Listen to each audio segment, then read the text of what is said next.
Hi guys, this is editorial analysis for 4th October 2016. Let's go to the first one. It's from the Hindu newspaper. It says that the center had given a 4-month window to tax evaders to pay up their taxes at 45% rate. It has brought out 64,200 SSCs who have disclosed their assets worth rupees 62,250 crore rupees. This was a successful drive to mop up the black money in the economy. The tax department had focused on demystifying and propagating the scheme, so potential beneficiaries were reassured that they would not be persecuted. This move also rakes up rupees 1,000 crore revenue for the center. Now 62,250 crore is just the tip of the iceberg. The tax department must spruce up its data mining methods to expand its tax base. First of all, it should make electoral funding transparent. Secondly, it should curb the misuse by the wealthy of the tax-free income sops for farmers. Sometimes the subsidies that are meant for farmers, what industrialists do is that they take it in the name of the farmers and then they use it.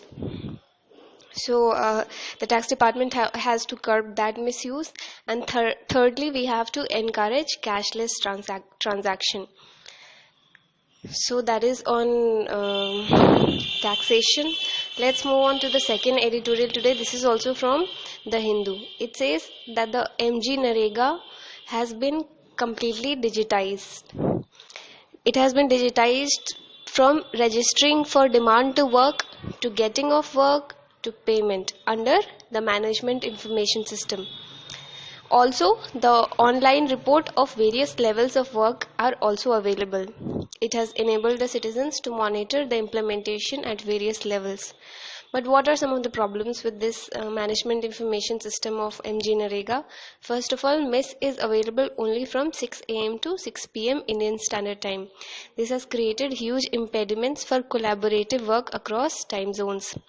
Secondly, it does not provide any data dictionary. Thirdly, nomenclature of the column names is not consistent.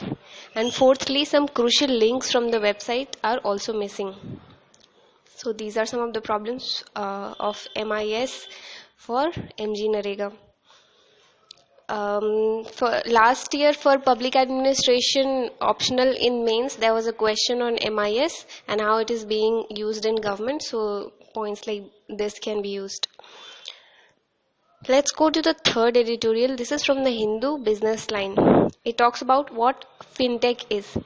So fintech is a technology for online financial services, mainly for fundraising, lending, borrowing, etc. Online only. So it can be used to source loans at mutually agreed rates between people. Let's go to the fourth editorial. This is from the Hindustan Times. It says that India has ratified the Paris Treaty. India has become the 62nd country to ratify it. India is the 4th largest emitter of carbon dioxide globally. So this editorial mentions some features of this move of ours. First of all, it says that India is responsible for 6% of the global carbon dioxide emissions after China, US and EU, European Union.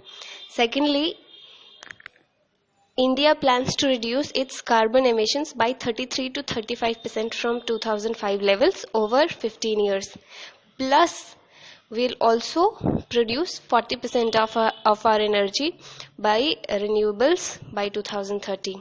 This means we'll have to produce 100 gigawatt from solar, 60 gigawatt from wind, 10 gigawatt from biomass and 5 gigawatt from small hydropower by 2022 only. That means by 2022 we have to reach these targets. Thirdly, the treaty requires India to increase its forest cover by 5 million hectares by 2030. Fourthly, being an early entrant to this treaty, India can put pressure on developed countries to make more ambitious commitments and for curbing carbon emissions and providing finance and technology to developing countries. We can always say that, look, despite the fact that we are a poor country, we still have ratified it. So now it's your responsibility to give finance and technology to developing countries for low carbon technologies. Fifthly, US has decided to cut its emissions by 26 to 28% by 2025 against the 2005 levels, and European Union has decided to cut its emissions by 40% by 2030 against 1990 levels.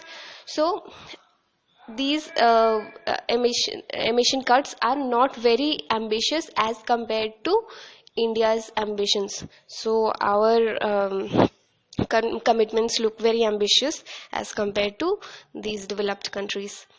Let's go to the this Paris Treaty one editorial was from Hindustan Times, in case I didn't mention that. Let's go to the fifth editorial. This is from Indian Express. This is on Indo-Singapore relations. It says that our friendship goes back to Chola period, and since then we have had commercial relations, and those relations have inspired religious beliefs, shared religious beliefs, cuisines and languages, etc. Singapura in Sanskrit means lion city.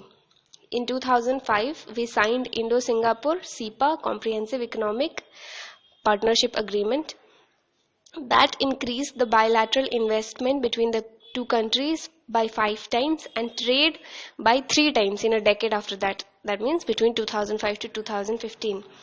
Sectors like construction and logistics, in that sector, investment has increased more than 10 times. Singapore contributed 16% of India's FDI from 2000 to 2016. Recent Singaporean investments include Sembcorp's